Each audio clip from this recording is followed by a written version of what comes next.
This is a presentation of RVT Entertainment.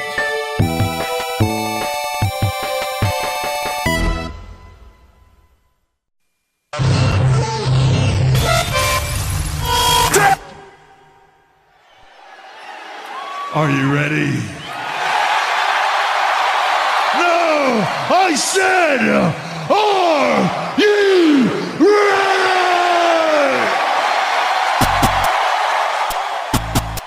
Ladies and gentlemen, boys and girls, children of all ages, D-Generation X proudly brings to you its WWF Tag Team Champion of the World, the Road Dogg Jesse James, the Badass Billy Gunn, the New Age Outlaw. This is serious business to us. We're talking about the Intercontinental Heavyweight Championship. We're talking about cutting somebody's hair. You're gonna get it, Brutus. Shake, rattle, and roll. I don't care if I have to backstroke up the Mississippi. Woo! You know me, Gene. These are titanium steel blades. They will cut through absolutely anything. You know I love the blades, Gene. The blades are part of me. Now, Madness, listen up, cause I'm gonna make them part of you. So the way I see it right now, this is a new beginning for D-Generation X, and we're here to rip ass on the World Wrestling Federation. Is that if anybody's gonna initiate a DX split, it's gonna be me. The Generation X, is that us? The Generation X, Triple H, HBK, China, we are the Generation X. You make your rules, and we will break them. Yeah. Oh, shucky, ducky, quack, quack. Me and my brother, we want our belts back. Now can you dig that?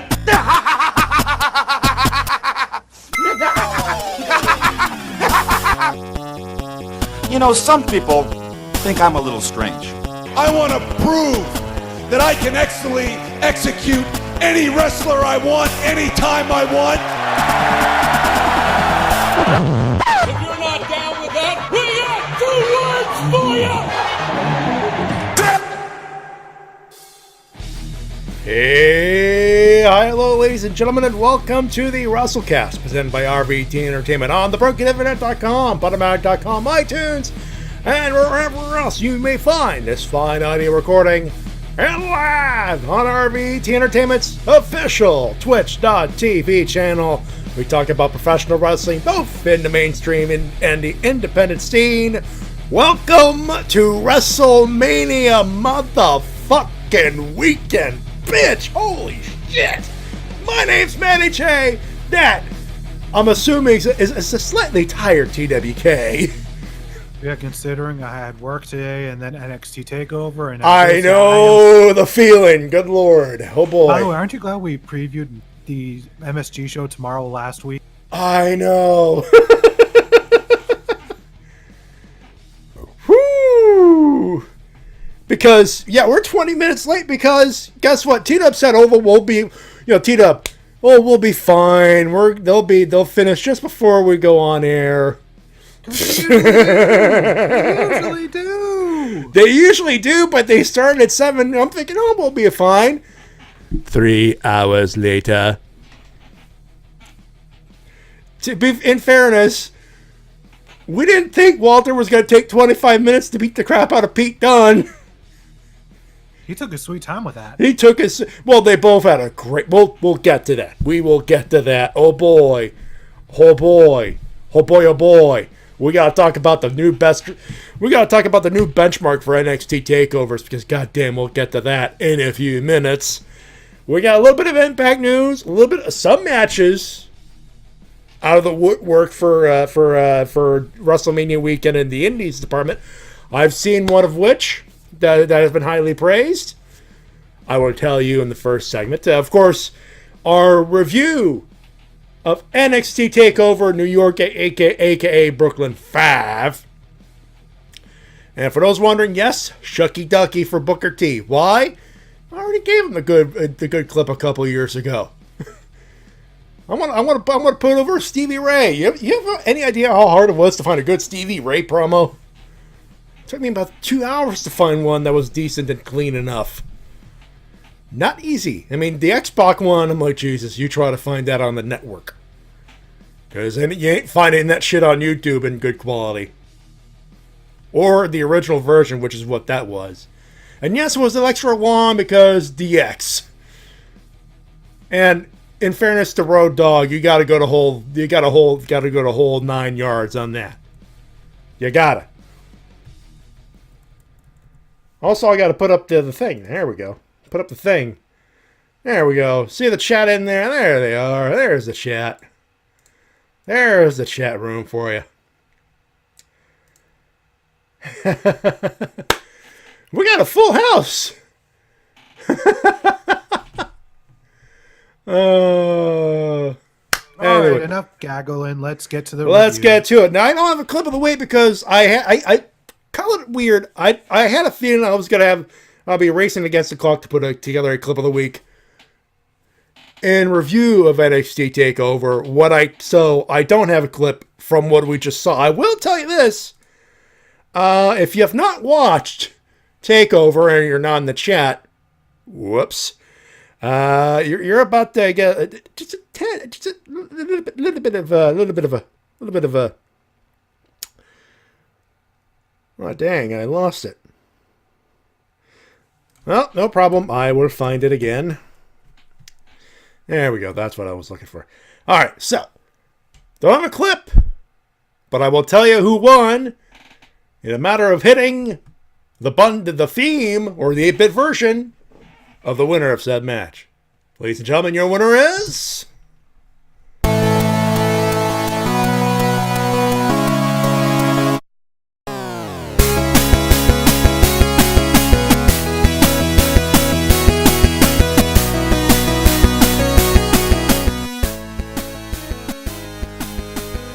Johnny Gargano, yeah! Epic matchup in Twilight Ranger. I'm going to tell you right now, don't troll me tonight. I'm not like everyone else. I will kick you. Not ban you, but I will kick you if you keep trolling like that. Also, takeovers are worth it, as we are about to explain. He's gonna kick you, and then you ban you, cause he's an ass man. Bum bum.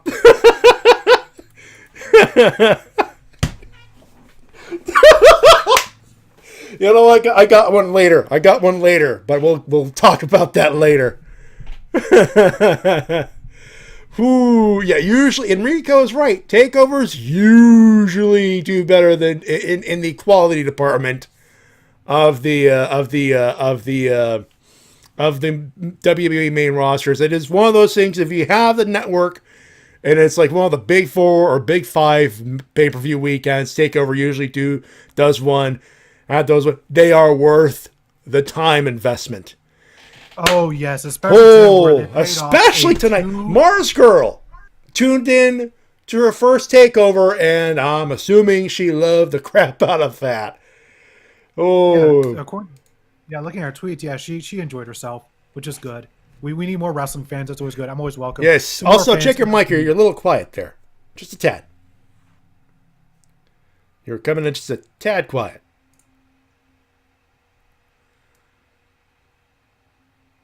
We're live. We're better. There we go. I'll adjust you a little bit as well.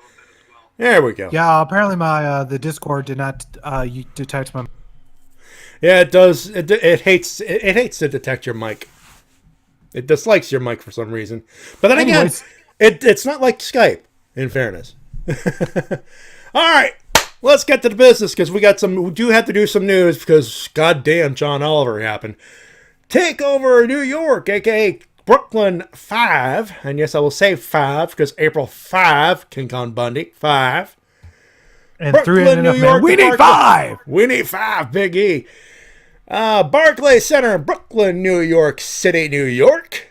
The gimmick, and we have the official time. So that's there you go. So Mauro Ranallo, the usual trio: Mauro Ranallo, Percy Watson, Nigel McGuinness on the call with Vic Joseph filling in the third seat in Percy's seat for the UK title match. We'll get to that. They did have some pre-show matches. We will watch them on Wednesday. That being said, numero uno. The War Raiders. Usually the War Raiders, the champions, come last. This one, I'm okay with it. The War Raiders defended the NXT Tag Team Championship, and they went over. Aleister Black and Ricochet, 31-10. The former War Machine retain. Right off the bat, usually a couple of good, long, hard, hot matches drains a crowd. One thing I will tell you about this crowd was hopped up on coffee, Red Bull, and all of the caffeine. These guys were lit the majority of the night. Oh yeah, the crowd was into every match, and this one match here is a great little test for how they would be for the rest. And it's a nice little sample.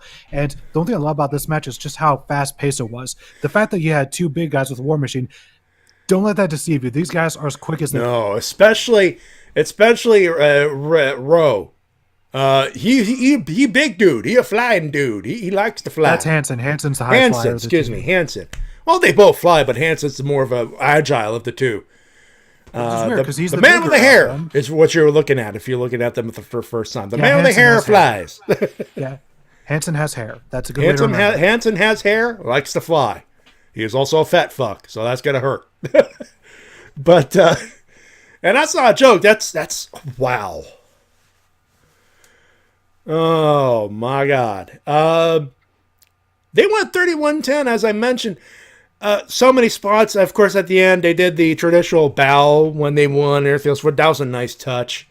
And there it is. That was the swanton for Aleister Black and Ricochet.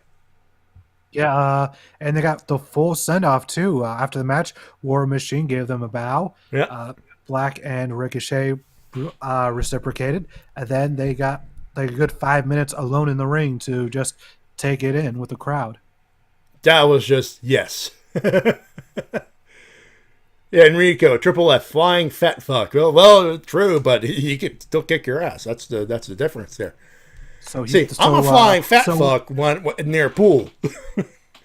Belly flops. So you're saying that the War Raiders are the current generation of Los Locos. Your words, not mine. Yeah, worthy in a worthy opener. If the Earth was, and of course, you would think after a great epic 30-minute clash for the tag team titles, you would think, good luck following that. Velveteen Dream and Matt Riddle called and said, "Hold our beverages, bro."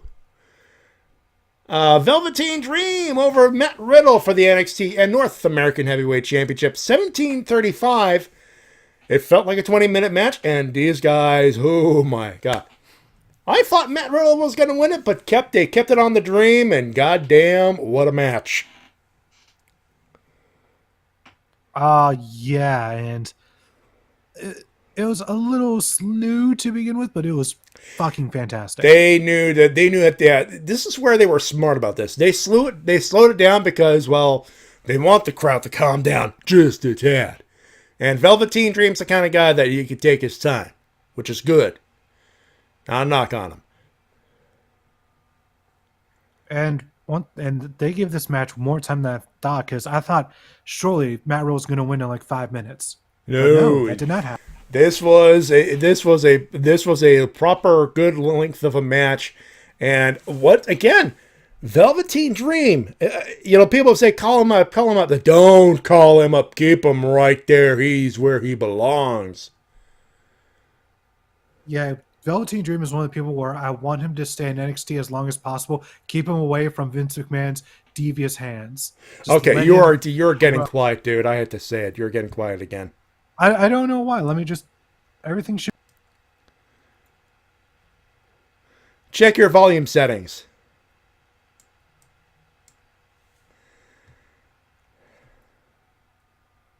So I can max them out, but eventually it's going to go lower and lower. Like, don't unplug your mic. Just go to your settings and try to jack up the volume. All right, I've moved it up 25%. There you go. Much better. I'll bump it up on this end as well. Also, there was a slight delay, so we do apologize. It's just that's Discord sometimes. But yeah, those two went a great match. They calmed them down, but they brought them back up in a nice little fist bump at the end. Velveteen Dream. Oh, man. I almost thought they were going to turn Matt real heel by how he was acting during the match. That's, I think, part of his character. He's got a vicious streak, which is a good thing, but at the same time, I fought that as well. But obviously, the focus was going to be on the Dream, which is good call. And Matt Riddle, he ain't done. He'll be back in the championship scene, lickety split. Yeah, and also note that this is Matt Riddle's first ever loss in NXT, so it shows just how high they are on Velveteen Dream. Just how high, but at the same time, a good high-profile match. Dream went over, Riddle got over, but then again, both got over. To be fair, so that's also a good they did thing. They did a bit of a Hart Piper finish. Ooh, they did. Indeed, they did. Like not exactly, but it was their own little spin. It was close enough. A little close enough, yeah. Also, Velveteen Dream, the good hanging with Matt Riddle in the grappling game too. So again, Dream went over, but both got over. Best kind of match. Well, pretty much everyone got over in this card, really. So match number 3. You know what? I only have one word to describe match number 3, which is Walter defeating Pete Dunne and finally dethroning Pete Dunne to gain the WWE United Kingdom Championship in 25 minutes, 40 seconds. That one word? Ow. Just ow. By the way, according to the hashtag, it is now the NXT UK title, so I think we might be rebranding it.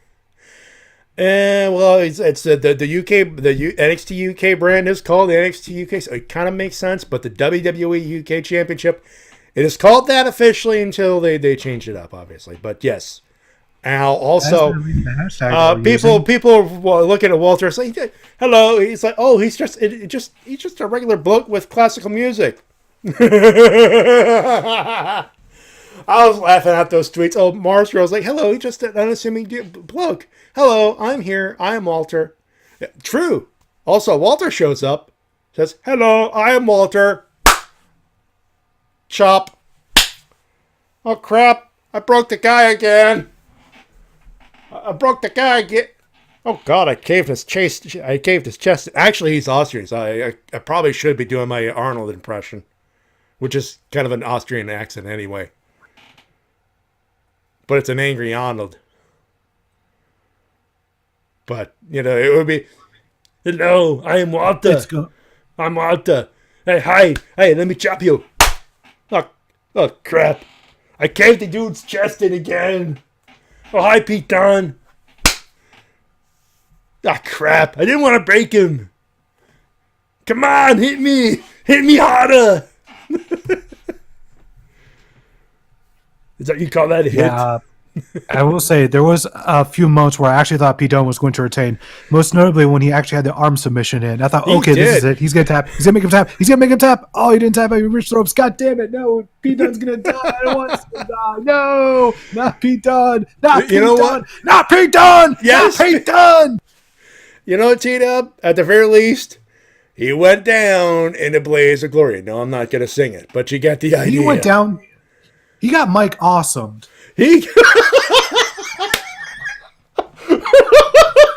Explain what Mike Awesome is. I know what it is, but some people might not know. All right, so Mike Awesome had 2 finishers. Yeah. A powerbomb off the top turnbuckle and a body splash. Yes. Walter did both. Yes. Thankfully, not through a table on the outside, and then he just splashed, and then both got dead. But yeah, that was a Mike. It did not occur to me to bring it that way, but yeah. Whenever I see powerbomb off the top rope, I just instantly think Mike Awesome. Yeah. Also, I know Shen is in the chat. Hey Shen, when you see Pete Dunne again, tell him, good fight, pal. Have a shitload of steaks. Tell Pete Dunne to pick up the phone because I called it. Don't brag about it yet. Give him a couple of weeks to actually recover his chest. Enrico, speaking of the table, we'll talk about that later, of course. Yeah. Nevertheless, Walter's the new champion. New era for NXT UK. I look forward to seeing where they go with him. I feel bad for the poor bastard, for the poor schmuck who's going to have to go after him next. That chest is going to be so goddamn red. And here's all. Our semi-main was the Fatal 4-Way for the Women's Championship. Shayna Baszler defeated Io Shirai, Bianca Belair, and Kairi Sane by submission by tapping on Bianca Belair to retain the championship. 15:45. If there's any nitpicking to say, oh, is there a weak match? Is there a weak match? By the way, if you say there's a rematch in this, it'd be this one. True, but at the same time, fuck you. Those 4 ladies had a great match. Just saying. It was a really great match, but did Shayna really need to retain? Did she? You know what? It's one of those cases. I don't like it, but at the same time, I said it on Twitter. You gotta, the way they've been blowing up the goddamn roof at every other match, you gotta build the roof back up before you blow it up again. They built it back up enough. I'm gonna tell you right now, whoever eventually defeats Shayna Baszler is gonna be insta over. And they better have someone beat her. Do not do this whole vacate thing again, because they've already vacated the belt twice already. No, they're not good. They can't pull that shit. They're not going to pull that shit. Please do not pull that shit. They already vacated once with Paige, and then again with Asuka. You don't need to do it a third time. No. I don't think they're going to do it. It'd be stupid if they did it. But we faithfully had one of the most happy ending things I think I've ever seen in an NXT TakeOver. Gargano versus Adam Cole, baby! Baby! 2-1. Johnny Gargano has finally he got the NXT Championship, which was vacated by Tommaso Ciampa because neck problems are a bitch. The match total time 38:25. So 18 of those minutes are the reason why we are late. But, well, one has to watch the show to review it, folks. That's what it is. I mean, those guys have wrestled each other so many times in the Indies, it's not even funny. So to see those two just play off of everything, I'm like, if you're an indie wrestling fan, you are marking the fuck out. Yeah, especially during their first fall. Yeah, this was an absolutely fantastic match. Obviously, the first 2 falls were quicker than the third. But the third they fall, made sense. They made sense. The first 2 falls made sense, obviously. Yeah, the last shot by Adam Cole, and then when Gargano locked in the Gargano escape, Adam Cole tapped out immediately because he was like, I don't need to be in this for very long because then that might hurt me. So I'm just going to take this. I'm going to take the hit here and try to win later. Yep. And then there was that sinking feeling after the epic third fall. And then both men are down. Of course, the Undisputed Era, there's a ref bump. And even that didn't kill Gargano.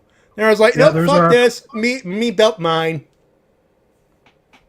Yeah, they made Gargano go through absolute shit against all 4 members. He had to take them all out, go through all the finishers. The story of the 2 out of 3 falls is literally the story of his career at NXT. The mountain of shit, and then he finally gets it. And yes, I wish I had the big pile of shit button that Mildred and the Shades have, but I don't. Nevertheless, yes, a perfect storybook, happy ending for Johnny Gargano, and even at the end when we thought there was going to be some sort of confrontation, nope, fooled you. Nope. Tommaso Ciampa, they're at the stage, the Candice LeRae, she's there, and Gargano, he's celebrating, he's hugging his dad, he's at the stage. And the credits roll, and then post-credit scene, Tommaso comes out, neck brace and all. And I was like, all right, you got Goldie. Hug. And people are going, where's the beef? There's supposed to be beef. Folks, Ciampa is out for at least a year. Ain't no fucking heel heat out of waiting a year out of this. This was a genuine moment, and I like it. This was a genuinely nice curtain call right here. This was a curtain call that was earned. Not the one we were hoping to get, unfortunately, because, well, life is a bitch and neck injuries are shit. Let's be honest. But, I mean, that was a nice touch. Also, should be noted that during the show, it was announced that NXT's newest signee is none other than Kushida. Ladies and gentlemen, the worst kept secret for NXT. Hey! And I tweeted, hey, how about this? The Velveteen Dream versus Kushida. I will tell you right now, if that happens at SummerSlam, you will be hearing a very fucking happy Matty goddamn Jay. Since I'd like to give Velveteen Dream epic entrances like they did tonight, where he had all the dudes carrying him on the throne, like Randy Savage. Yes, his gear was Savage inspired. Let's not lie here.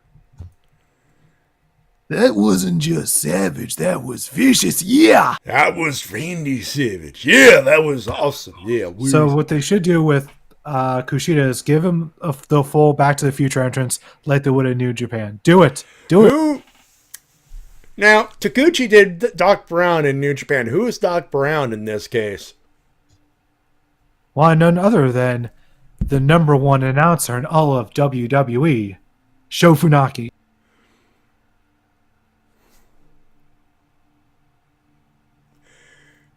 By George, I think you might be onto something.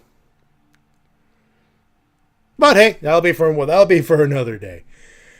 I mean, this one, good lord. Matt has said it. Can we just stop at the third match? Can we just call it match of the year? I said, dawn of the fourth match.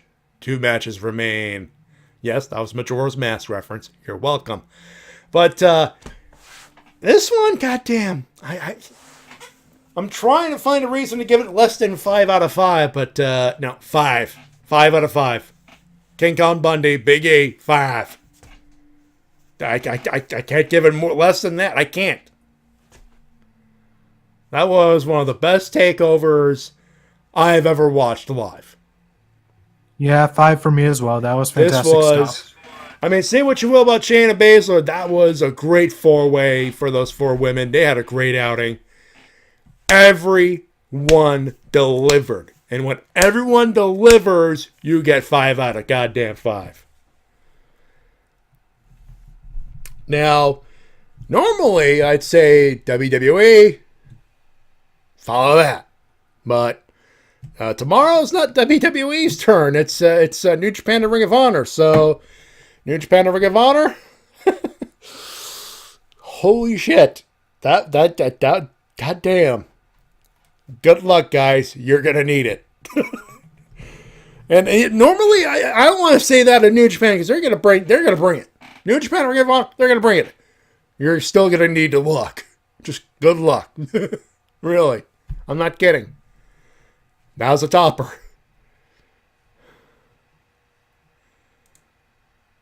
Anyway. You still around there, bud? Of course. Yeah, Let's talk a little bit of news, and this starts with the reason. I'll say this right now. If HBO wasn't a dick about copyright stuff and everything else, the clip of the week would have undisputed have been John Oliver's expose on WWE on Sunday, on last week tonight.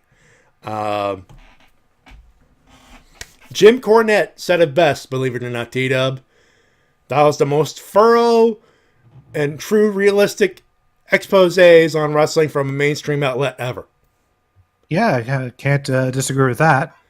This was so well researched, and it's one of those things, if you could find a way to watch it online. It is on YouTube, but I believe it's available US only. Don't ask me how I got it. I figured out a way to watch the whole thing. Let's just leave it at that. I will say this. It is a must watch. If you're a wrestling fan, this is nothing new to you. Or this will be either nothing new to you, like to me and T-Dub, we knew about some of the things. I do want to address one thing, T-Dub. WWE, in their infinite wisdom, seems to think that this is about their wellness policy and that, though, well, we're taking about care of our superstars and everything else. When, and I may be wrong, you've watched it. Have you watched the thing, by the way? I'm assuming you watched it. Yeah, I watched the John Oliver piece. Okay. I tweeted about it, put a thing on Facebook about it. Yeah. Made sure. So I may be wrong, so correct me. But I think the general gist of the expose wasn't, oh, they have a shit wellness policy, which that's not the. They say they kind of tilted at it, but they said, well, they do have one. Their argument was, they're not independent contractors, you assholes. They're employees. Yeah, that was the main driving home point, is the fact that they are supposed to be employees, but WWE uses wording and skirts around that by making them independent contractors, even though they treat them as employees, except without the benefits. Like, they make them pay for driving, they make them pay for hotels, and I can tell you the exact moment when they made them start paying for hotels. Do you know when that was? When? WrestleMania 24. I still remember it when that was reported. Really? When that was first being reported. Yeah, I still remember when that was first being reported. It was around that time when they started making talent pay for all their own travel stuffs and hotels, and there was a big hoopla on the internet about that. Wow.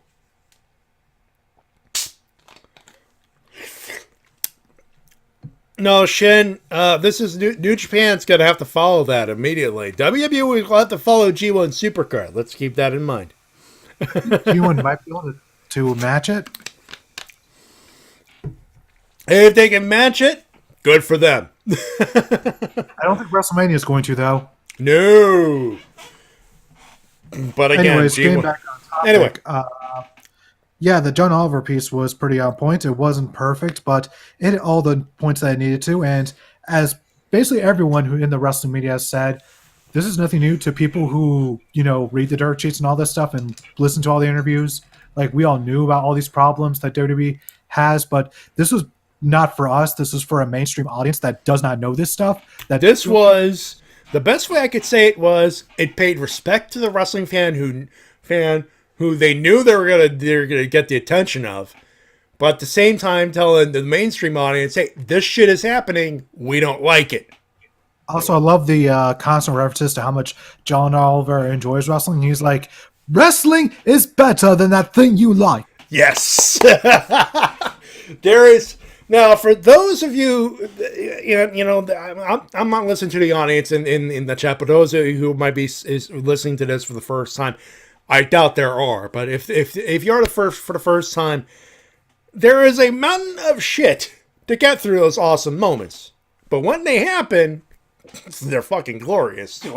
Let's be honest. You need the silly shit to get to the good shit, and then you need the silly shit and the bullshit to get to the good shit and the excellent shit. And sometimes the goofy shit is the excellent shit. Case in point, Monday night with the ladies refusing to break up because, god damn it, we need to fight like women. Sweet knees are made of these. Who am I to disagree? I traveled the world in the 7 seas. I am kneeing you through a cop car.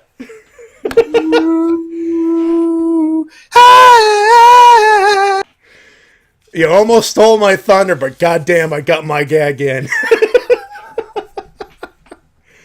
Oh, man. Oh, Walter got the Triple H selfie. Very nice. Yeah, Thank he you, did. Shin. He did. That did get on the Twitter and the Instagram. So there you go. But look at me with the game, Triple H, just like my daddy Arnold. Yeah, where's Arnold? Oh, he's not here. Whatever. Hi, Triples. Yeah, let's do the selfie. Just wrapping up this little point.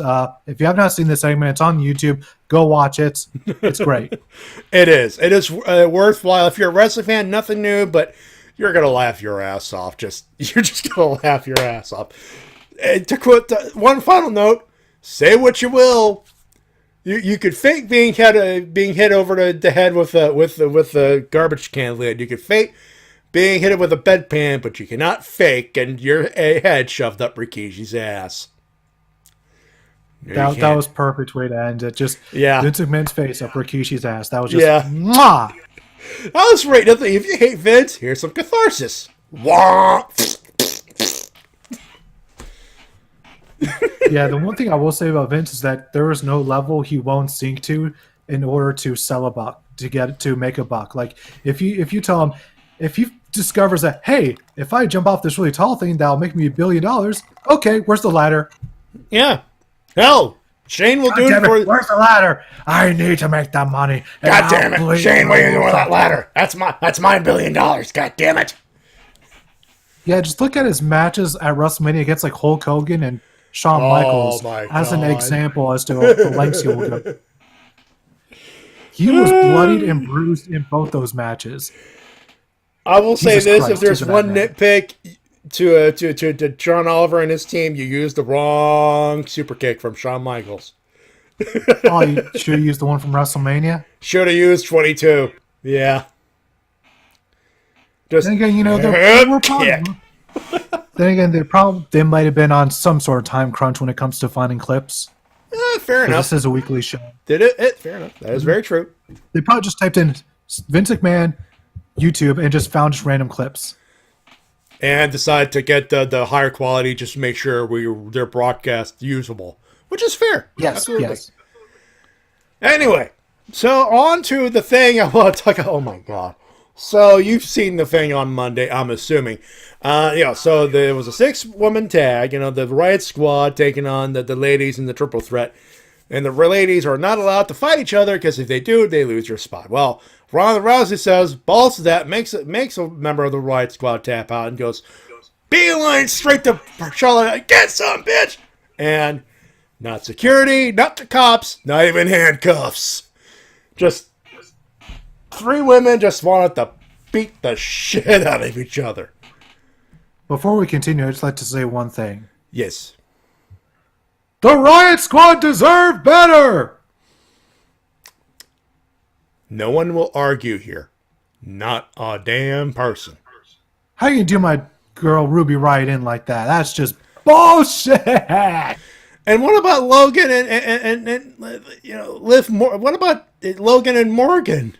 Those poor ladies. All 3 of them. Also, really. Hi Jody. She's been in the chat for a bit, but cops were done. Yeah, we talked about how dumb the cops were, but obviously the first bit we referenced, and see, I am kneeing you through a cop car. That's Artie's from The Simpsons when John Lovitz decided to be do a voice all these years. Come on, Marge, ditch him. And travel the world in the 7 seas. I am watching you through a camera. Classic Simpsons. I had to reference it somewhere. But yes, sweet knees are made of these. That was one of the all-time great memes right there. That tree is right. Just Europhonics. That's all it needed. Yeah, and Shin points out, and Ronnie putting the car in drive while cuffed somehow. I know. We know. That is no easy feat. Also, right before then, Becky Lynch be put in the same cop car as Ronda Rousey, and they both stare daggers at each other. And then, leg fight! When I first watched that, I'm like, okay, this is getting stupid, and that thing happened, I'm on the floor laughing. I have to ask, aren't cop cars supposed to have dividers in them? I'm starting to think these weren't real cops or police cars. It's as if the cops were workers from the local independent scene. Are you telling me that WWE would hire wrestlers to play the role of security officers and police? Oh, now you're just being facetious, sir. I cannot believe the words that have exited your mouth hole. I know, right?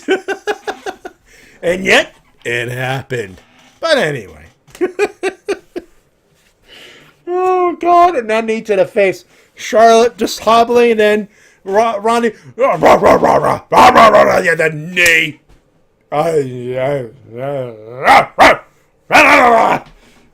She's back. She's right back. No, sells the knee for like 5 seconds, and then, fuck you, bitch. I'm gonna kick your ass.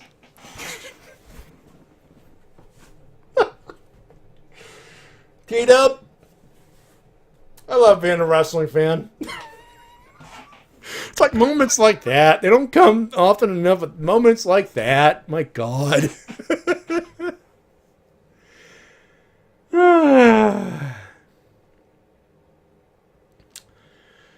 So, besides NXT TAKEOVER, what'd you watch? I watched SmackDown, and that was it. That's it? Nothing else?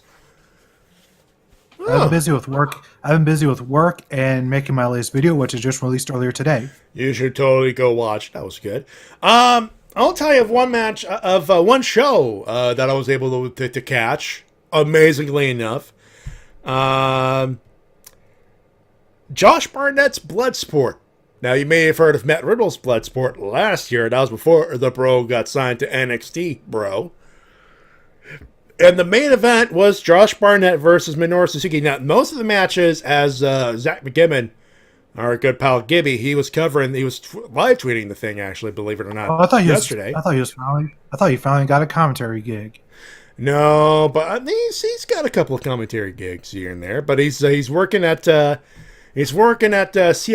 the local news affiliate in Ottawa. So you got a job, you got a legit job, and it's a good job. So I'm not gonna. But he's still a wrestling fan, and he live tweeted the thing on yesterday. I got a copy. I actually tried to pay for it for the Fight app, but it would not let me for some reason. So I had to find a questionable copy, and that's all I'm going to say. That we at RVT Entertainment tell you to support the official release, unless you really have to pirate it. So there's that. But Ding, ding, yes. ding, ding, ding, ding, boom, boom, boom. Renico, bro. Bro.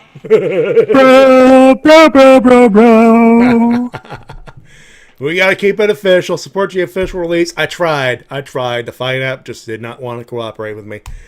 But It doesn't like Canadians. you know what the crazy part is? I got all in through that same app. No problem at all. Josh Barnett doesn't like Canadians. Hey, look. All I'm gonna say is I watched Josh Barnett versus Minoru Suzuki, and that is a match you need to see. Now, people are saying that was the best match of the week, and of course, I got a whole pile of NXT matches that might want a discussion with you later. But I have one question. Only one question about the match. yes, Was there Kaze ni Nare? yes, a very loud Kaze ni Nare. Kaze ni Nare. Oh yeah, there was a loud one, But then again, it's a wrestling event during the biggest one of the biggest weekends of the year, in the same location where a shitload of wrestling fans are going to be around. I'd be shocked if there wasn't that Kaze ni Nare. That needs to be like the new Flash Mob. But instead of flash mobs, it's Minoru Suzuki whipping the crap out of young lions for no reason. I'd watch that. I would too, and I would totally pay. I tried to pay, and I would pay more money to watch Barnett versus Minoru Suzuki again. Now, for those wondering what Bloodsport is,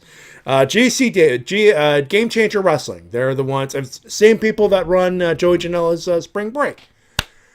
They're also doing a show called Orange Cassidy's Doing Something or whatever. Yeah, and they're the main hub for a lot of the promotions. That Are they also doing the Joey Ryan Penis Party? Yes, and they also hosted Interspecies Wrestling, featuring one of my favorite wrestlers to watch live, Addie Starr, in a Lego match, death match, by the way. So that's her. I thought they had to change the name because they actually got a cease and desist order from. I believe Lego a colored brick death match is what it's officially called now. But it's Lego. Come on, I know, but it's hilarious that Lego actually sent them a letter of cease and desist when they promoted the match. Hey, you know what? Do what you gotta do to skirt around the issue, but we know what it is. I'm just saying it because what the fuck is Lego gonna do? Sue us for $2 and a ham sandwich? They're not taking away my ham sandwich. I like ham sandwiches. All I got is an empty bottle of Crystal Pepsi, for fuck's sake. That's all I got. You know. Oh, and maybe a laptop. Also, Riniko. Whatever. Yes. Also, Riniko. Yes. Yes. There have been several Lego death matches, and somehow they seem to be very Canadian matches. I don't know why Canada loves Lego death matches, but it's the Canadian companies that seem to love doing them. It started in interspecies wrestling, which was based out of Montreal. So that's where the original is from. They've had them in Connecticut, which is where the promotion is based in now. But yeah, that is a Canadian original. Is the Lego death match. For those who don't know, take the thumbtacks. Replace them with the plastic bricks. Oh, I highly recommend looking up. The original one featured Stinky the Homeless Guy, right? Yep. Oh, that was such a good match. Great match. No, I will not argue there. Rest in power, buddy. Oh, yeah. Agreed. I really wish that guy could have been good. That guy, just watching that match, it seems like he could have been a big star. He was over. He was good, and he was over. It's just cancer is a dick. What can I tell you? For those wondering, I've made reference to fighting back in the past. That's fighting back wrestling with cancer. The event is for those who don't know, is an event. Is a charity wrestling event. Usually they get like one or two big names from the independent scene. A couple of years ago they had Ultimo Dragon as an example, but and the Young Bucks. Actually, my first fighting back I went to, Young Bucks were the big attraction. So for those wondering how I got my first Bullet Club shirt, got them from their merch table. Ha! That being said, so the event itself is in tribute to Fred Morin, aka Stinky the Homeless Guy. So that's the reference there. Go ahead. Sorry. I was responding to Riniko in the chat who said that he knows Legos hurt like an SOB. Yeah, imagine taking a flat back bump. Just saying. Yeah, I'm pretty sure that might actually hurt more than thumbtacks. Because all these Lego bricks with literally no give to them. All that plastic are landing on jagged plastic. And Addie Starr has been in more of those than any other person. She is the queen in Legos. But anyway, that is a tangent. So ISW, they had an event there.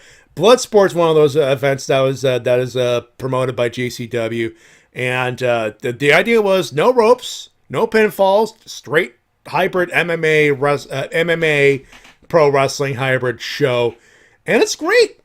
It's good. And of course, it'll be main evented by two former MMA fighters. It only makes sense.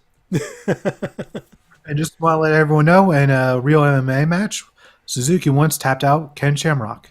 He did. Actually, Shen actually shared a video of that from Pancrase. Yeah, he tapped him out with a knee bar, I believe. Yep, that's the one. So yeah. So if there's a match outside of what we talk about tonight and last week, and of course next week, that will be one of those. Definitely one of those. I wish I had all the time in the world and I didn't have work, so that way I could watch at least one indie show this weekend.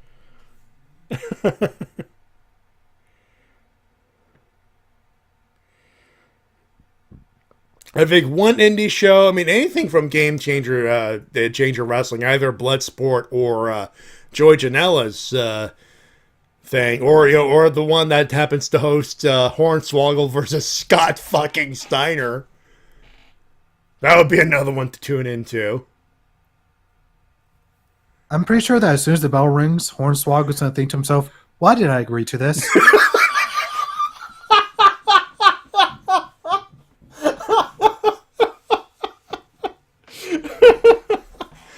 Hornswoggle's going, I have made a grave mistake. Suplex, suplex, suplex. Did you want to talk about anything else? Nope. I think we've gone on long enough before we get into the emails. Well, we only got the one email from French Otaku, so... okay, cool. I guess you folks want to wait till next week. That's fair enough. Well, speaking of that one email, it's time. For your emails and comments of the week, you can send them on the Wrestle-Cast@gmail.com. People in the chat reacting to the Legos. I'm like, that's a real thing. Yeah, Google it. Lego Deathmatch on YouTube. It is there. And, Kasey winning on Up, Up, Down, Down. And no, don't worry. I've made special mention. T-Dub knows exactly where I'm going with this. Stick around for the stinger. Oh, yeah. Yeah. Stick around. But yeah, Mikasi won, and AJ Styles, salty as fuck. He's the worst loser I've ever seen when it comes to video games. He's like the dark side Phil of WWE. He's the dark side Phil of WWE. I say. Yeah, change T-Dub's mind. This controller, man, it's a controller. This controller, so we should be using an Xbox, man. Give me N64 Xbox, man. Come on, man. And Ridiko, that salt emoji, add about 10,000 of them. Don't add 10,000 of them, but you get the idea. Anywho, our one email coming from our good buddy. You know who it is. French. Boom.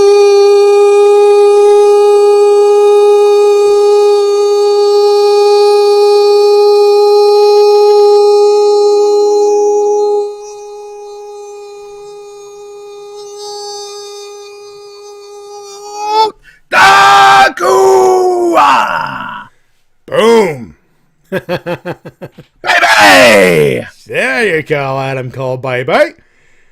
Hello,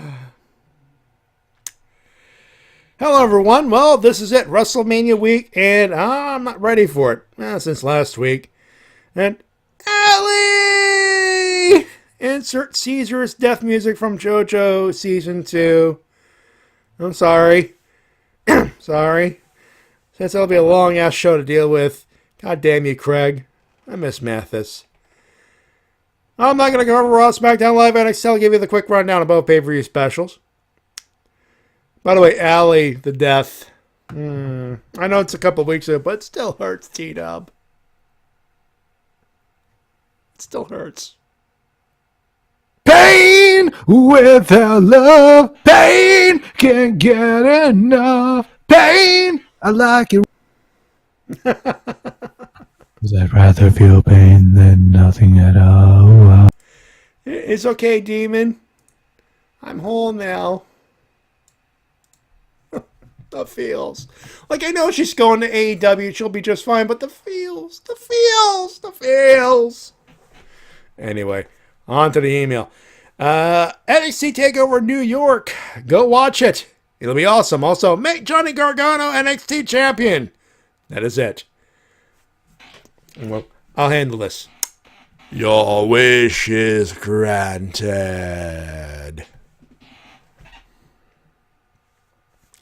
And Riniko, I swear to God, there's no bun play. There's no bun that play. There's no MP3 of him saying it. That is 100% pure T-Dub saying that, Otaku. Yeah, I have to do that. I essentially do that every week, and it takes I got some lung power. He's got lungs. He's not afraid to use them. I got lungs, and I know how to use them. Okay, ZZ T-Dub. We're going to move on here. WrestleMania 35, 8 fucking hours. I've never had the imagination to endure this. I don't know what's worse, watching 8 hours of WWE or endure Bailey This Is Her Life 1,000 times or DSP's live stream. Speaking of that, huh? Okay, lightning round. Murphy versus Nice. Put belt on Nice. Both battle royals. Don't care, so skip. Fatal 4-way tag for the SmackDown tag titles. Usos to retain. Revival versus Major Bros. Put belt on Major Bros. Austin gift for a rider who got engaged with Chelsea Green. Congratulations, by the by. Thumbs up to the guy married to the wacky bride. It only makes sense. McIntyre versus Big Dog. And he's actually calling Drew McIntyre to go over here. Okay. IC title, Demon Finn to win. Makes sense. US belt, US Samoa Joe to retain. Makes sense. Styles versus Orton, AJ Styles to win. Please. Shane O'Mac versus The Miz. Miz to win. Angle Corbin. Corbin will be replaced by Cena, and Cena wins. LOL. You say that, but I'm not. No. Nope. Trippers versus Bautista. No, Cena no here. Mr. Cena no here. But no. Trippers versus Bautista. I'll pick Batista seriously. Both these two need to retire. WWE Championship, put belt on Kofi. Strawberry Championship, put belt on Rollins. Winner takes all women's championship belts, put belt on Backers. And if by any reason Alexa inserts herself into the mix before or after the match, I'll take a dump on the Monument of Columbus, Ohio. Yeah, she's pretty much done. But remember Rock at WrestleMania 27? We don't talk about WrestleMania 27 unless we have to take a shit on anybody from associated in WrestleMania 27. Thank you very much. Moving on. No winners and losers. Well, I'll give one winner to John Oliver for that skit, for that bit on WWE and the business and its business practices. Yes, some of them don't even exist anymore, but they're still flawed. That's it. Have an excellent weekend, and I hope you get up early for work after WrestleMania 3rd. WrestleMania, yeah. And for those wondering, there's people out there. Why is there no Tucker riffs? We said there's no Tucker riffs, Twilight. You know what? He's been warned about asking stupid questions. I'm kicking him. You are timed out. Warned you. You keep asking stupid questions. I'm done. You're gonna see this here. So you're done. You know, for those wondering, I'm tolerant of stupid questions every once in a while. But it's like, what's this? What are we doing now, folks? Listen to the fucking show. Jesus, Blunt Matty at work. All right, now that being said. Dun. So that's it. That's for French Otaku. That's it for French Otaku. That'll be it for now. Ladies and gentlemen, those are your emails and comments of the week. You can send them at thewrestlecast@gmail.com. We'll be back with our preview of the longest fucking thing on planet Earth, a.k.a. WrestleMania 35. Wow. Yes, sir. We'll be right back. Don't go far.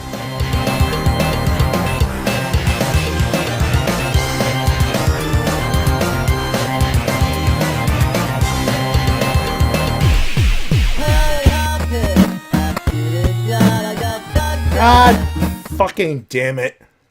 Really, Winamp? Really? Motherfucker. It did it again. Alright, let's try that again. Alright, I hit the thing. Alright. Let me bow out. And I'll through the thing, and then I'll hit the right button this time. And you'll be listening to some wacky, funny commercials while I take a sip of water. Alright? Break! We'll be right back.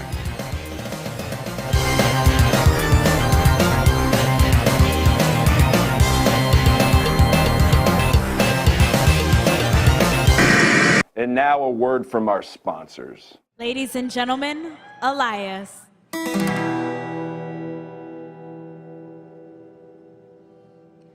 Hello, I am Elias. And now before I begin, please silence your cell phones and hold your applause until after I am done. Because I have one question for everybody here. Who wants to count with Elias? 1, 2, 3, wee! Walk and count along with me. Yeah. You're absurd when you're hungry. Snickers satisfies. Promotional consideration paid for by the following. Southpaw Regional Wrestling. Hey, watch out now because we got t-shirts coming for you. Everybody in the small towns we're coming to, watch out. Southpaw Regional Wrestling t-shirts, $10. Hey, oh, watch out. It's called karate, and you know what I'm saying right now? If you want to learn it, buy a shirt, and the king will teach you. You know what I'm saying? Dial Klondike 53226 for your Southpaw Regional Wrestling t-shirt. Warning, may cause ringworm. Man, I was thinking in the back of that cop car, what a difference a year makes. Man. Yeah, this time last year, myself and Charlotte, we were the best of friends. Ronda Rousey was about to make her debut at WrestleMania.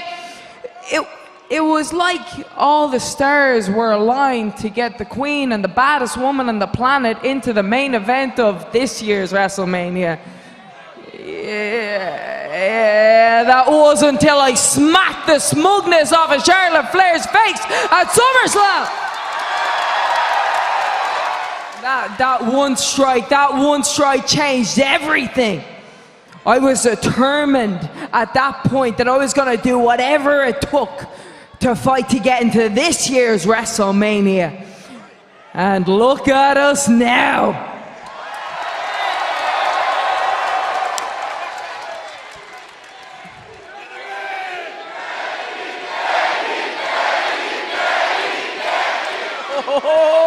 This Sunday, MetLife Stadium, 80,000 people.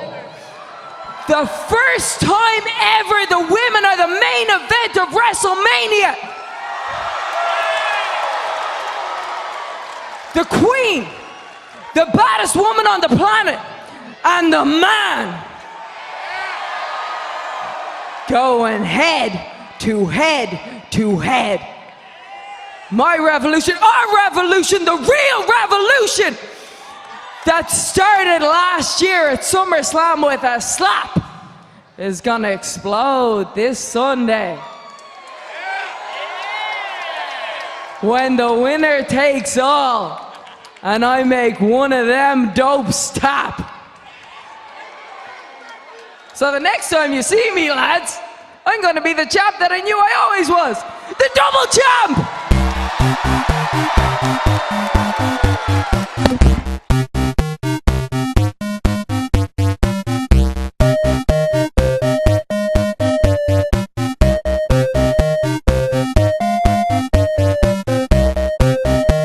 And the 7 C's, I-N-D-E, you threw a cop car.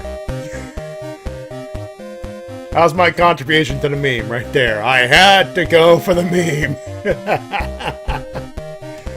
Welcome back to the Wrestle-Cast, presented by RVT Entertainment on the BrookingEver.com, Battleman.com, iTunes, podcasting places, live on Twitch.tv/RVT Entertainment. Matty and T-Dub doing the call for the preview of WrestleMania 35. Coming up in a few seconds. Right off the bat, I just wanted to say, besides just Twilight Ranger, by the way, thank you for tuning in, by the way, just coming in. Just right off the bat, but too many stupid questions. You've been warned, brah. But, thank you for everyone who tuned in this year and everyone who still tunes in and sends emails and all that good stuff. Just seriously, thank you. And thank you for sticking around. Seriously. We've only been on for about an hour now? Wait, that was a quick thing. Whereby the things are going to slow right down. right down. So let's talk about WrestleMania, Matty Jay. Not that slow. Believe me, the show's plenty long enough with the WrestleMania card anyway. Or the I was card just itself. imitating your favorite wrestler. Randall Keith Orton. Yep. Good old Dirty Hands himself. Yes. But we'll get to him later. Now, the Wikipedia's fucking up. I'm going to tell you right now. Match number 1 is usually in the main event, top of the card. You know what the match number 1 is? Lesnar v. Rollins. Bullshit. Number 1 should be the triple threat. So So if you are looking at the Wikipedia card, it is inaccurate as far as what match number 1 should be. That being said, we're gonna read it from top to bottom and all that stuff. It's disorganized. Let's be honest here. That being said, let's just get to the thing. And the thing is, WrestleMania 35 from the MetLife Stadium. We've been here before. Have we been here before? We've been here before. From East Rutherford.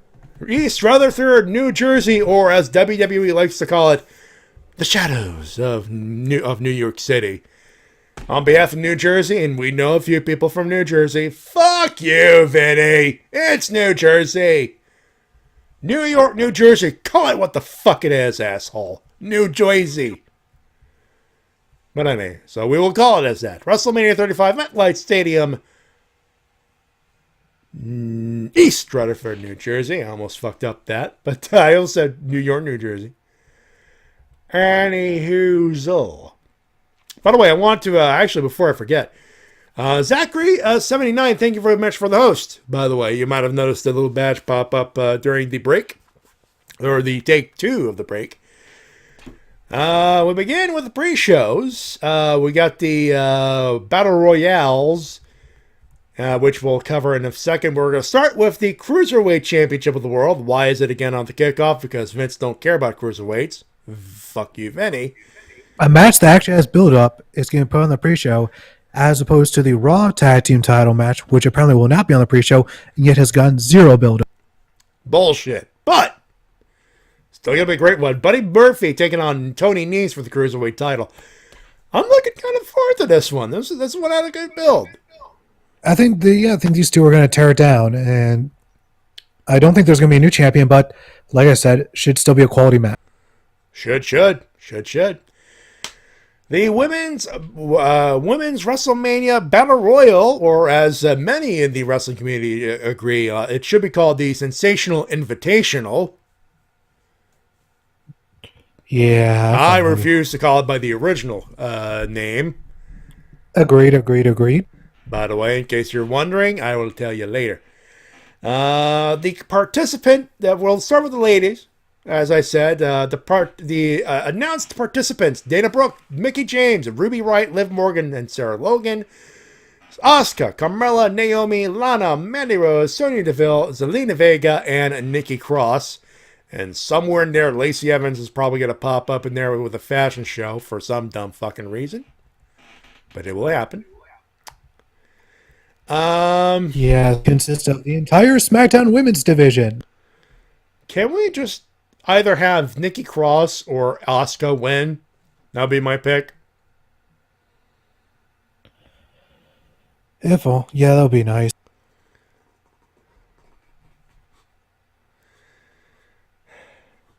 And you will have noticed, Twilight, no more stupid questions. There you go. That being said, in the men's division, the Andre the Giant Memorial Battle Royal, a.k.a. Armbar. Love the fact that we're calling that an armbar now. The participants as purportedly announced. Braun Strowman, Saturday Night Live's Michael Che and Colin Jost, Apollo Crews, Titus O'Neil, Tyler Breeze, Jinder Mahal, No Way Jose, Bobby Roode, Chad Gable, Kalisto, Gran Metalik, Lindsay Dorado, Bo Dallas, Curtis Axel, Heath Slater, Rhino, Victor, and Connor, Andrade, Cien Almas, Mustafa Ali, Shelton Benjamin, Luke Gallows, Carl Anderson. What the fuck are these two doing in there? Matt and Jeff Hardy. What the fuck are those two going and doing in there? Otis, Tucker, and Matty Jay. Otis, Tucker. I almost put myself in the goddamn battle royal. And yes, put Matty Jay in there. Let's see somebody throw you over the top rope. I'd love it. Do it. Do it. T-Dub, if that happens, I'm going after Jost and Che. For the record, that's what the fuck I'm doing. I'd pay to see that. I'd pay to see that. I meant to say Ethan Carter III as the last participant. Braun Strowman winning. Calling it now. Yeah, it's probably going to be Braun Strowman because he's the only one really they've built up in past several weeks. Because you want to fuck up the quote-unquote prestige of the Battle Royal, have one of the SNL douchebags win. Also, should be noted on this, for these Battle Royals, Otis, Tucker, EC3, and Nikki Cross are all listed as unassigned brands still after months. As Triple H pointed out, they only bring people up when they have a plan for them. I want that to be repeated. It's stupid. Is what it is. Let's call it what it is. It's stupid. It is. And I just want to know what this plan is, considering the fact they still don't know which brand to put any of these people. You know, it just would have made sense to just, I don't know, keep them at NXT. Especially EC3. You know, like he barely got his feet wet in that thing, and he could have been North American champion by now. He would have been excellent with that title. Now, don't get me wrong. Don't get me wrong. I'd still prefer Velveteen Dream, but let's be honest.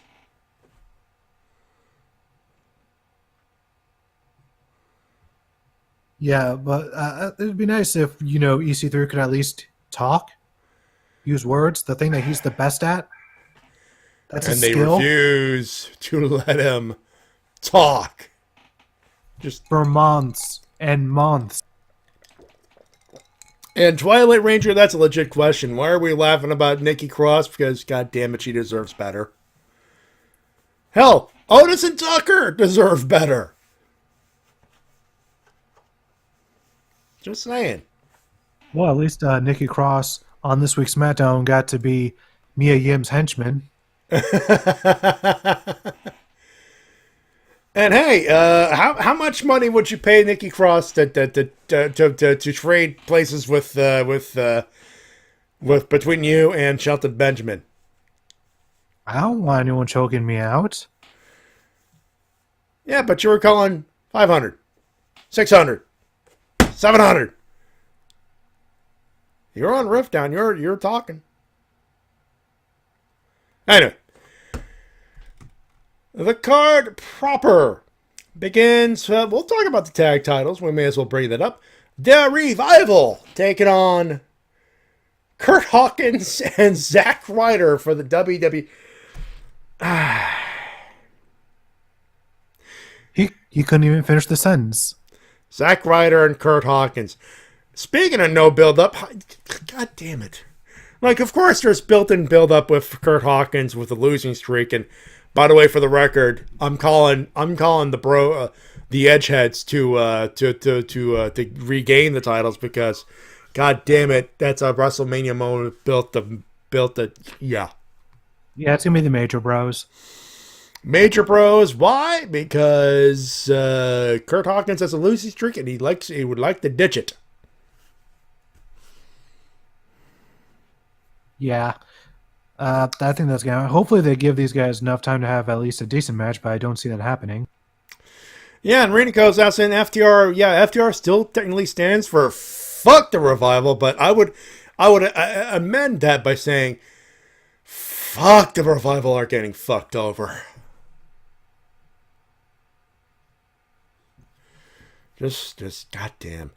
You know, the matches, of course, the other one will be a fatal four-way for the SmackDown tag titles, which includes the Usos, who are the champs, Ricochet and Aleister Black, who, once again, I'd like to mention, had a great match earlier tonight. Taking on the Bar, Sheamus versus Cesaro, and Shinsuke Nakamura versus Rusev. Okay, you know what you do here? Tell Kurt Hawkins and Zack Ryder, get good effort, have some stake, go back to the Battle Royal. Sorry, gentlemen. We're putting Ricochet and Aleister Black for the Raw tag titles instead of putting that shit on Raw.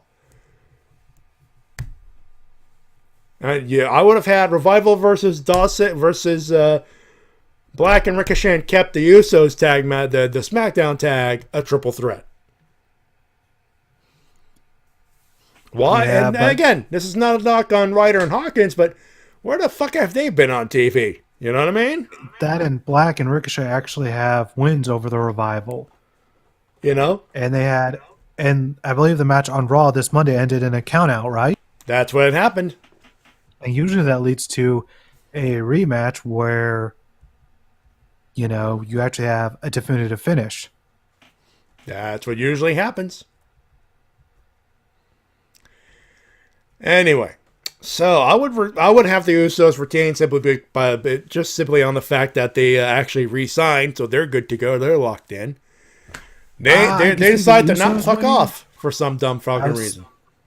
I can see either the Usos winning or Ricochet and Black. Yeah, pretty much. I actually do see either one. Yeah, there we go. Next up, we'll keep it going with the tag titles. This should be higher on the card, technically speaking, but we're talking about tag teams and multiple person clusterfucks. We may as well bring this up. A fatal four-way for the WWE Women's Tag Team Championship. The Boss 'n' Hug Connection, Bayley and Sasha Banks, defending against the Divas of Doom.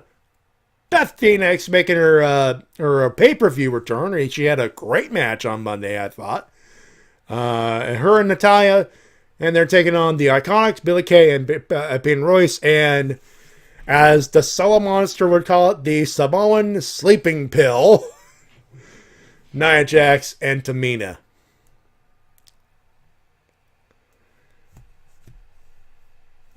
Put belts on Iconics. Keep belts on Boss 'n' Hug, but if the Iconics do win, you know what? Fair enough. They've been the tag team. Everyone in this match, they've been the tag team the longest. Divas of Doom. They've been away.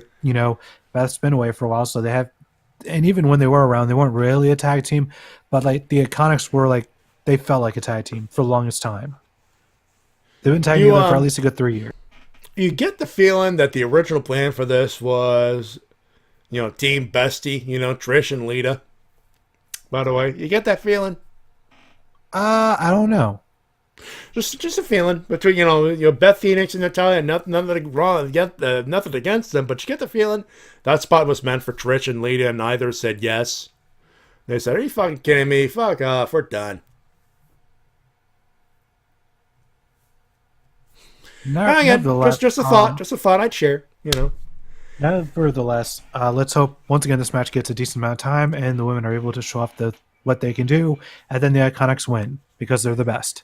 All right, so we're going to be jumping around the card on the wiki here, but let me see what we could do next. Let's go over, speaking of AJ Styles and Randy Orton, that's what I hope would be. Well, that's what's up next.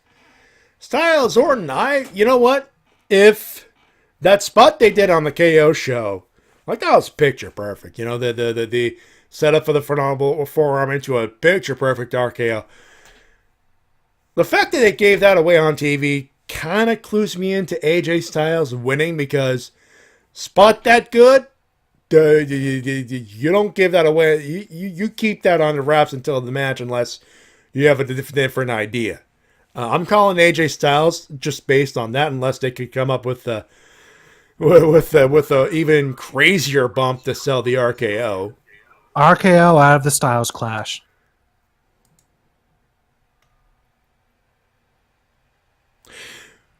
How? It's Randy Orton. He's flexible.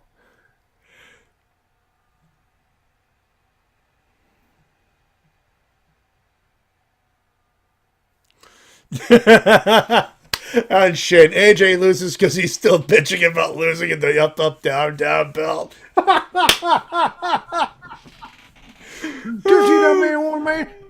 damn controller, man. No, I can envision it now. Randy Orton. Hey, sucks that you lost on up, up, down. God damn it, how'd you do that? RKO, done, dead. Hey, AJ, want to play some WCW NWO Revenge? God damn it. God damn it. Stop making me salty. RKO, dead. No, I see AJ Styles win because that spot at the end of the KO show, for God's sakes. Beauty. And Shin in the chat, screw Randy, the controller's messed up. RKO, dead. Anyway. Yeah, I do expect AJ to win. You don't expect it? I kind of expect it. No, I said I do expect AJ to win. Oh, there we go. Because of that bump, I'm assuming? Yeah. Anyway. Shane O'Mac, my boy, taking on The Miz. False count anywhere.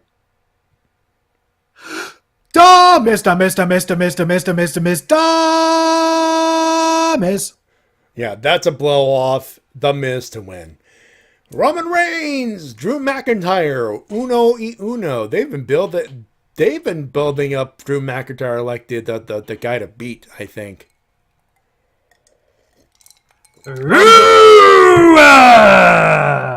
Yeah, I'm calling Roman Reigns to win. It's the feel-good win. It's the big comeback story that everyone's been waiting for. It's the feel-good win of the night, if nothing else. This is like the feel-good guarantee. This is the moment that Roman Reigns has been waiting for years to win at WrestleMania and have the crowd cheer for him. And in fairness, Drew McIntyre has been working well as a heel, so this should, unless the international crowd fucks it up, and goddamn it, if after all that shit and all the build-up and all the good work WB, and it has been, in fairness, good work between Drew and Roman. If they boo Roman out the goddamn building after fucking cancer, T-Dub, I don't mind telling you, if they boo Roman on Sunday, I'm calling bullshit on that crowd. Also, Renico, bite your tongue! He's calling Shane there.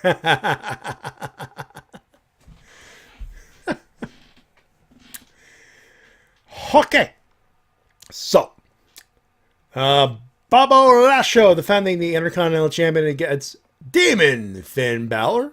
And it is a demon because, well, they revealed that it will be a fucking demon. You always got to bet on the demon. Put belt on demon. It only makes sense. And keep it on him this time. Fuck's sakes. Please. Samoa Joe versus Rey Mysterio for the U.S. title. Well, there's a scuttlebutt going around about Rey possibly being injured. And if he is, who would you replace him with? If Rey can't go, would it be Ali? That's the lock. I would be, yeah. I mean, they already established Ali is back. He hasn't been announced for either Battle Royal, in fairness. Has he? Although there is one thing is that he did just lose on SmackDown this week. He did. That's what makes it kind of informal. No, he's actually in the Battle Royal, so he can't participate in this one. Although it does make sense, but obviously he's in the Battle Royal, so. The winner of the Battle Royal gets a shot at Samoa Joe in one-way trip to Night Land. Actually, that's a good way to do it. You win the Battle Royal, and then, by the way, just because since Rey Mysterio, that would be a great way to announce it. You know, Alexa Bliss pops up on the pre-show, says, "All right, Rey Mysterio's out. He's injured. It sucks, but I got an idea. I got it approved by the McMahon family. Winner of the Andre the Giant Memorial Battle Royal gets a shot at Samoa Joe for the U.S. title on the main card. Deal?" Even though that's more of a punishment because that just means that you become a victim of Samoa Joe and you get a one-way trip to Night Land. Yeah, either way, I'm calling Joe to retain. I think that just makes sense. Bum, bum, bum. Ba-dum. Yeah. Ba-bum, bum, bum. Ba-dum. All right. Kurt Angle versus Baron Corbin in Kurt Angle's farewell match. Ladies and gentlemen, How to Fuck Up a Retirement, starring Vincent Kennedy McMahon. In fairness, again, I have to quote many people, including the Solid Monster, by saying this should have been he should have done that years ago because of the way he moves now. But god damn it. They're sticking their guns on this one. Baron Corbin gets the call. Baron Corbin will face Kurt Angle in his final matchup. Normally, and a lot of people I see, put Baron Corbin over, but no. If it's gonna be that shit, we need some catharsis. Kurt Angle to win. I expect this match to go 5 minutes, and not a minute, and not a second more. Or not a minute more, to be fair, but, this will be short. Batista versus Triple H. No holds barred. Should Triple H lose, he is to retire from in-ring competition. Bow down to the dad. You're calling trips? I'm calling the chaperone himself, Triple H. Yeah. I call the chaperone as well. Mainly because Batista has been talking about so much about he wanted to have one more match against Triple H just to thank him. Just to say thank you. Oh, yes. He's been talking about that for years, to be fair. You're going to thank me all night long. Stop it, T-Dub. Just don't. Anyway. Let's see. We got I think that's all of it. We only got the championship matches, title. Huh? Yep, next is for the WWE title. WWE Heavyweight Championship of the World. Daniel Bryan defends against Kofi Kingston, baby. Put the belt on Mr. 24/7. Put belt on Kofi. I don't care if it's just a 1 or 2 month reign or whatever. Put belt on Kofers. Another feel-good moment. Let's see. The Universal Heavyweight Championship. Brock Lesnar defends against Seth Rollins. Put belt on Power Ranger. Seth Rollins. And the main event of the evening. Winner takes all in a triple threat match for both the SmackDown and Raw Women's Championship. The Raw Women's Champ, Ronda Rousey.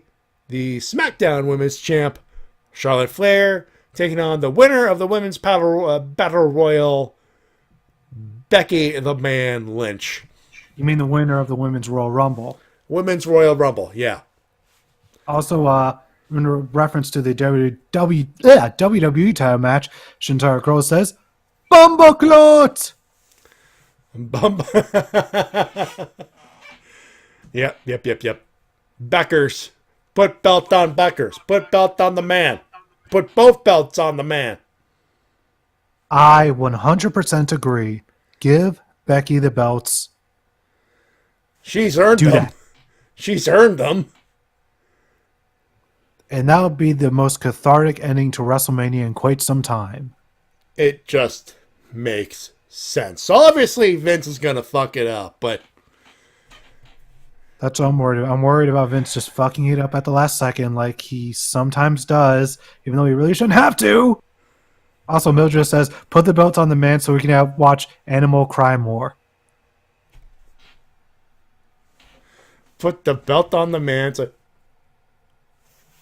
Wait. Animal? Yeah, Road Warrior Animal. He's not a fan of the gimmick. Oh, yeah. I remember now. He was being an asshole about Becky Lynch. He was no. He was like, she should just be a white meat babyface, except she tried that, and that only got her so far. Mildred, you said it best. No. No crying. That's a waste of good suffering. Thank you for that, Monk, by the way. He said it during the campaign last night or something? Or No, it's one of his favorite quotes. Every time he would cry or whatever, like whatever, stop, that's a waste of good suffering. It's one of his lines. One of his and Zach go-tos. says he just wants Kofi to come out to his old theme. You know what? They're going to use the New Day theme, but I will say this: if SOS hits, there will be a mark out moment. SOS. You hear me shouting? SOS. I hear me crying. Anywho, it's time for winners and losers because that's the whole thing. By the way, 16 matches. 16! Including the pre-show. Yeah, that's total. Overkill much? Jesus. Jesus! Anyway. Let's do winners and losers. We start with the losers. T-Dub, you do the honors as per usual. Let's see. I guess the only losers I will give is to WWE for putting like 90% of the SmackDown roster into a Battle Royal. Yep. WWE, but the way they handled the John Oliver piece for the most part, because they seem to think it's about the wellness policy, and once again, Vincent K. McMahon, ever on the pulse of his own ass. So there you go. And winners. Let's do winners. My brother-in-law Scott for getting pictures taken with famous wrestlers, including one of my favorites at the moment, just walking down the street and having to find him. Fucker. You want to know who he took a picture with on the street? Do you want to know who? So he's in New York, I'm assuming. Yeah, he was at TAKEOVER tonight. Nice. And then he's going to be at WrestleMania Sunday. And then Raw Monday. And then SmackDown? Nope. Heading home? Yep. All right. Who me? Do you want to know who he got a picture with? Do you want to know who? Who? Marty Scurll. Motherfucker! Lucky motherfucker. God damn it. Oh god, yeah, Mildred. Yeah, by the way, put the entirety of your SmackDown division on the pre-show Battle Royal. Mildred, great way to advertise your show to Fox. The show you sold to Fox, jackasses. I know, right? Yeah, the same thing people said. First, there was a whole thing at Survivor Series, and now this. It's like, can you stop burying SmackDown when you're trying to make it like one of your top shows? This is making it look like the C show. Just goddamn. Anyway, so that's your winner list, I'm assuming. Yep, my winner is my brother-in-law Scott. You lucky bastard. All right, well, I got a list of winners here. I got Minoru Suzuki and Josh Barnett for that great match at Bloodsport. I watched it. You should too. If you can find it, go watch it. NXT, because fucking duh. Becky, Charlotte, and Ronda for the best way to... That should have been the thing that ended the show. Right there. That pull-apart brawl. Notice that pull-apart Considering brawl. that it's the main event of WrestleMania, you think it would. But no, you know how you want to end the go-home Raw, the WrestleMania? Baron Corbin. At least SmackDown had the sense to end with a world title match. Yeah, the signing.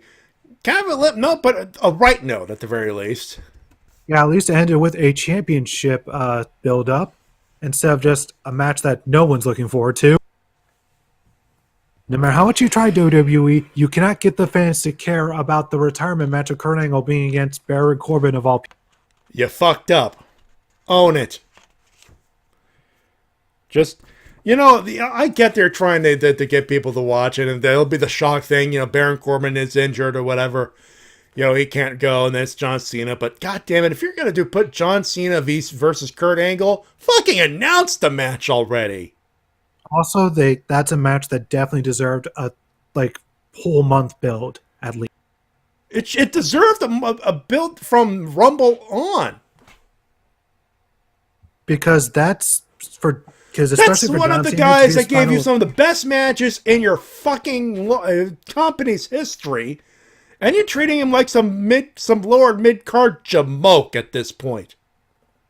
It's pretty sad. But it's sad. It's stupid. It should not happen. At the very least, Kurt Angle can celebrate his sobriety. So there's that. You know what? If there's anything about this that's awesome, is the fact that he gets to retire sober. Yeah, well, not knock him on that. And it's being smart. I said, listen, I can't wrestle anymore. Let me have a couple of good matches, and let me tap out Baron Corbin. All right, so if I can't pick my last opponent, he has to tap out.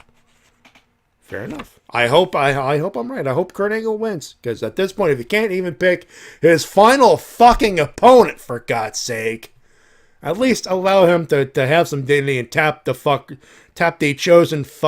chosen schmuck out. Anyway, and finally, obviously, one more winner, John Oliver, for the piece from last week tonight. Again, a must watch and just funny as hell. And by the way, this show is unfortunately not a dude falling from a cage from a long distance onto a table. Just right off the bat. Though it would be nice to replicate that, but I would have to replace T-Dub after like 3 bumps. Oh, Corn Twilight's new to wrestling. Oh, alrighty then. Oh, well, that explains a few of the stupid questions.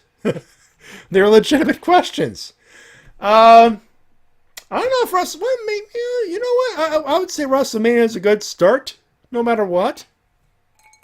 Just get yourself plenty of drinks, plenty of snacks. It's going to be a long ride. If someone is invited to a viewing party, that is probably the best way to do it. Bring some snacks. I mean, I've got like a metric fuck ton of Crystal Pepsi. Also, I should note that if you can survive WrestleMania, Avengers Endgame will be a cakewalk. Yeah, this is like... Yeah, people go, well, Avengers, you saw the meme. I don't need to explain that. But for those who haven't, it's like, how are you going to, the Avengers Endgame is going to be like 3 hours? For us, bitches, for us, that's like a pay-per-view. That's nothing.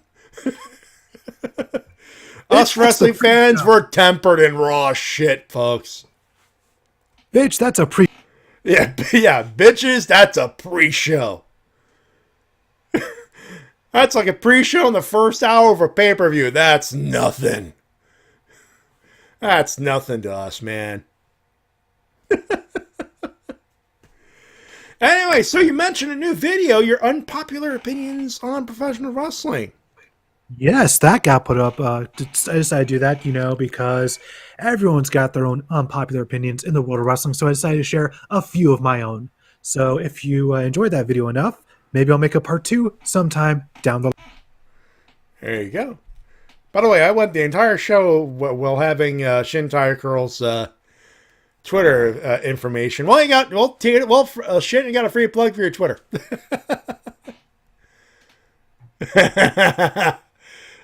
I'm Mildred from the Monk.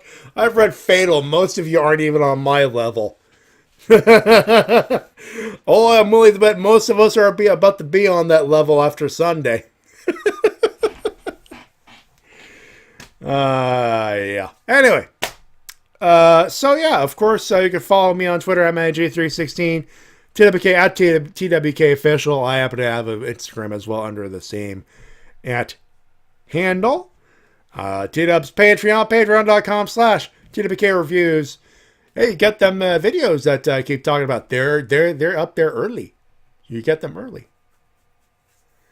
Yeah, Mildred the Monk is obvious. Can't watch live for obvious reasons because he has a monastery. He's got a stream to do, and I don't blame him. You'll get to pace yourself and actually watch it in pieces. You're kind of lucky that way in that case, Monk. Either that, or you'll be able to just skip past all the bad parts. Skip the filler. We'll tell you what the filler is. Well, if you ask, of course. I think the wrestling internet will tell you. Also, Renico, do not leave yet.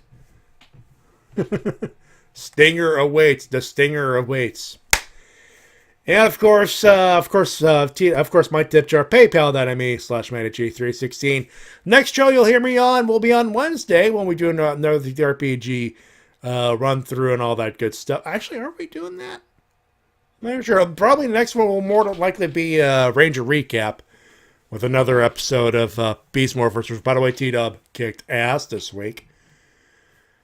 And very good to know. If I ever find time, I'll watch the rest of the episodes, but I really enjoyed episode 1. But time is a very valuable thing right now, and I just don't have much of it. Hey, if you got a couple hours to binge watch, that'd be a good way to do it. Here, we'll tell you what the filler is. We'll tell you what the filler is. At least not necessary, or the bullshit filler at the very least, which there is no bullshit. No bullshit to be found. Yay! And for those wondering, where's the TAKEOVER? No TAKEOVER because I am at Darren's watching WrestleMania. For those long-time listeners, Darren was a long-time regular of ours from long ago. I miss having him on here. Hey, he's doing karaoke. He's doing karaoke tonight. He posts those regularly, and god damn it, I wish we could have him back on here. I'll tell him you said hi. You do that. Also, being able to hang out with Darren on a regular basis makes me jealous. Well, we got a few friends. Adam Belanger, who is the voice of C4 Wrestling and some of the other Montreal indies, is going to be there as well. I'm looking forward to hanging out with him. That'd be cool. A few other people. It is a viewing party that starts at 12 with a marathon, and then the actual marathon will happen. And all that good stuff. So that being said, ladies and gentlemen, that's the show. We thank you very much for tuning in. If you're watching WrestleMania, do not do a drinking game. It will not. The liver disease and the alcohol poisoning will not be worth it. The show is too goddamn long to do so. And to the Cultaholic boys who will be doing that drinking game. You poor bastards. Saying it right now. But there's plenty of stuff to watch. It's not just WWE. Right now, tomorrow, there's G1 Supercard. Enjoy that. There's... I drink enough on my own damn show. That's very true. If there's plenty of wrestling to watch, I just brought you one with GCW. There's plenty to watch if you're in New York and don't want to go to a WWE show or cannot make it to, or unfortunately cannot make it to either the Hall of Fame or the G1 Supercard. Front not! An independent promotion will help you out. So please heed the words I'm about to speak. But before I do, thank you very much for tuning in and saying hi. On behalf of my good buddy TWK. Until next time, this is TWK of TWK Reviews telling you to work your gimmick, and goodbye, mwah, and good night, back.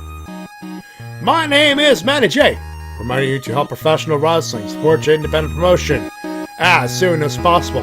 Have a safe one. Have a good one. Enjoy WrestleMania weekend for all its good and its bad things. And I will talk to you next week with this handsome voiced gentleman. Have a good one. Have a safe one. We'll talk to you next week after WrestleMania. After the Raw after WrestleMania. Bye, everybody. Bye. The thing now. Goodbye, everybody.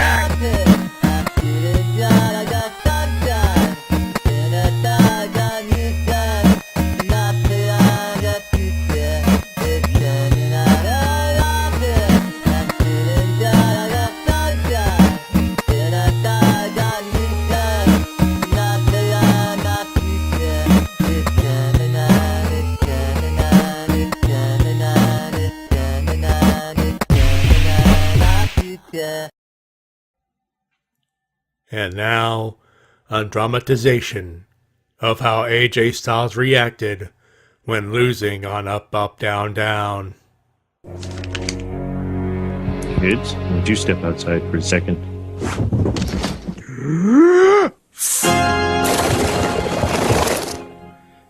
God damn it, that's the loudest profanity I've ever heard.